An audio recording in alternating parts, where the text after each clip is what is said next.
problem in Stockton. And the problem, well, there are several problems, but they all tie together as one. So the first problem, which like together as a whole, would be a 50% dropout rate, and there's 90% Mexican and black in high school. And the 50% dropout rate would tie into that there's no motivation and the teacher support is low, and that is because of $2 million budget cuts. So you guys kind of understand why everything kind of cause and effect. It's a chain because there is no money, there is no support. Because there is no support, there is a dropout rate.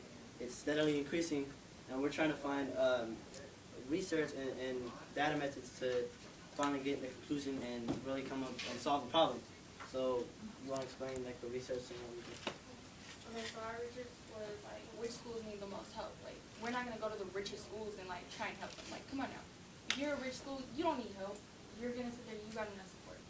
So and then where will the money come from? Like, we're sitting here, we're in a recession right now, so we can't go to the state and say, oh well, we need some more money for our school. You're gonna look at, we're in a recession. How are we gonna give you money and we can't even, you know?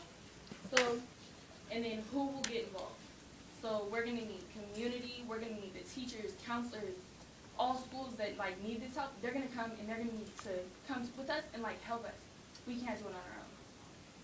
So with our data methods, we are gonna send pictures of the schools, like the schools being teared down, the pictures. We're gonna do interviews with people, see like, cause you need to talk to the students. You need to know like the students. You want to hear the students' input, like. The students go through it themselves, so they understand the situation more than the adults do.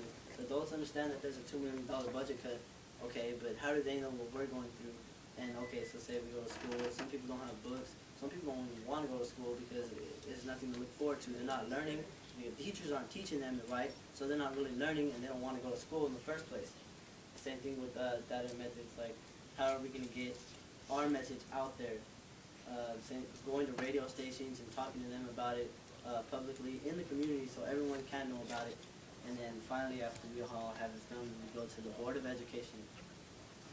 Like some of our barriers are morals, because you know, kids, they hear about programs, they're not really going to get interested, they want to hang out, so we need to boost that. We got cooperation also because children don't want to stay in school, right?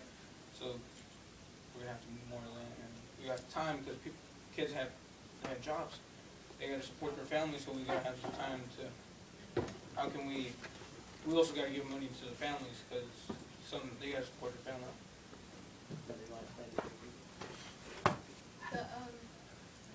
At the end of all this, we would expect more money for programs for the schools, a lower dropout rate, like lower than 50%, better qualified teachers to get the students motivated, and more community support from everyone. All right, City Council, they just presented their plan. Any questions? All right.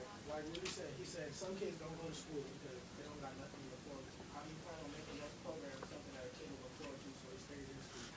Okay, so boosting morale, we would think about that.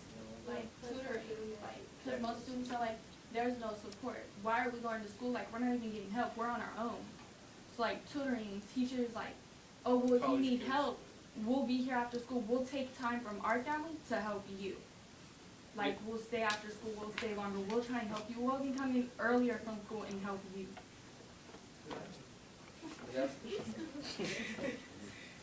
What if, like, you get all the money you need and there are still dropout rates, high dropout rates? The reason the dropout rate would for sure decrease because we boost morale. People actually want to go to school and they would want to graduate. Like people could graduate, but how would we know that they got the education? It would just help in the process. Just like I know, like. So kind of answer your question a little bit. Like when you boost the morale, the dropout rate, like they want to go to school. They want to learn. They want to learn. They want to be something. What would this work to help be?